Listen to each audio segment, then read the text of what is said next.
Bonjour YouTube, c'est Tardev. On se retrouve aujourd'hui pour un nouvel épisode sur la plateforme Coding Game. Aujourd'hui, nous allons réaliser le puzzle Jack Silver, The Casino. Quel est l'objectif de ce puzzle? Nous allons simuler comme quoi nous allons jouer un peu à une roulette. Vous connaissez le jeu de la roulette dans un casino de façon un peu particulière. Donc qu'est-ce qu'il nous explique? Il nous explique que nous allons tout le temps parier un quart du cash qu'on a à l'heure actuelle, de la bankroll.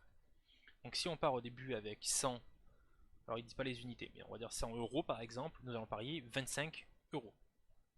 Par contre, si ça tombe en décimale, si c'est une valeur, on va arrondir toujours au-dessus.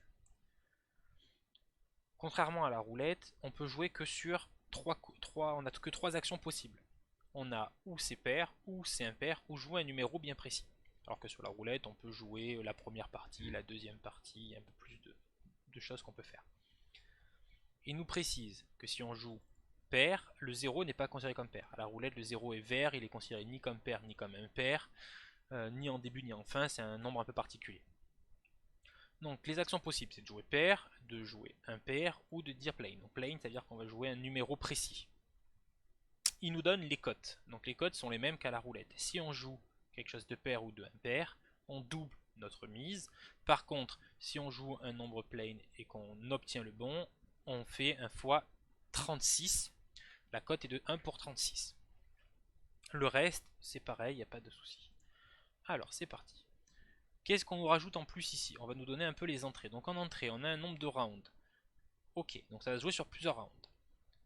La deuxième ligne, donc c'est notre bankroll, ce qu'ils appellent le cash. Et ensuite, c'est toutes les actions qu'on va faire. Donc si on prend ici, par exemple, on voit que le premier chiffre, c'est le résultat de la roulette. Donc la roulette avait donné 31, nous on a joué plain, on avait joué 30. Donc là on a perdu un quart de notre bankroll. Et ainsi de suite, et on joue. Donc là on voit que c'était 25, et on avait joué hold, et ainsi de suite. Et on voit ce qu'on doit jouer. Donc là on avait gagné, notamment, puisque odd c'est impair, donc le 25 est bien impair, donc on avait gagné.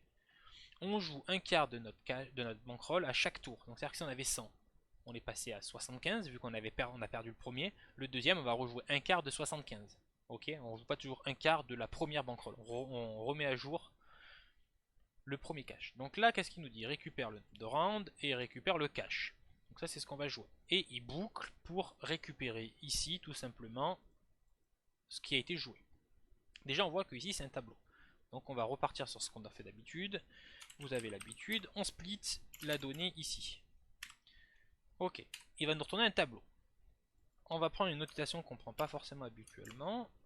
Au lieu de parcourir ce tableau pour dire, ici on sait que le premier c'est le résultat, c'est le score de la, on va l'appeler score, c'est le score de la roulette. Le deuxième c'est l'action que nous on a demandé. Et le troisième qui sera pas tout le temps là, c'est plain, on va dire c'est ce que nous on avait parié. Ok, maintenant il va falloir qu'on calcule ce que nous on va mettre en jeu. Donc notre pari, ça va être égal à cash, qu'on va diviser par 4. On va faire un petit console log, en espérant que le premier soit un bon candidat pour tester. Qu'est-ce qu'on obtient ici? J'ai pas écrit console log correctement. On voit qu'on a des virgules. Donc nous on doit arrondir au-dessus. Le around ne marcherait pas puisqu'il va arrondir là, il va arrondir au-dessus. Le trunk non plus. En maths, l'arrondi du dessus, c'est le mat, c'est comme ça. Tac. Donc là on va vérifier qu'on a bien un arrondi au-dessus. Donc on voit qu'avant, si je reviens comme ça et que je lance, on avait 36,25.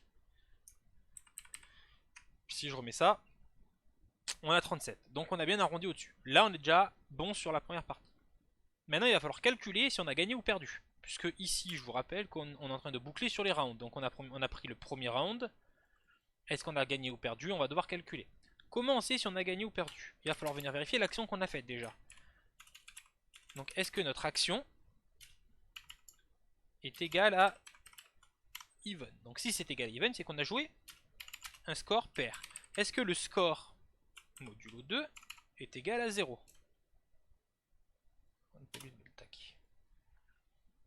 Si c'est le cas, qu'est-ce qu'on fait? Notre cash, eh bien on vient rajouter notre bête. Pourquoi? J'ai dit quand on joue pair ou impair, on a une cote de 2. Donc on multiplie par 2 nos gains. Si on a joué 10 euros, on gagne 20 euros. Sauf que là, j'ai pas encore retiré ce que j'avais joué. Le bet qui est ici. Donc ce que j'ai pris pour parier, je l'ai pas encore retiré de mon cash. Donc si on a gagné, on a juste à rajouter ce que j'avais parié, vu qu'on a fait un x2.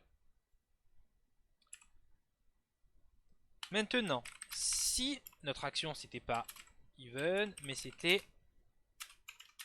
odd, donc impair. Donc c'est-à-dire que si le score obtenu est égal à 1 modulo 2, on a gagné également. Donc on rajoute la même chose.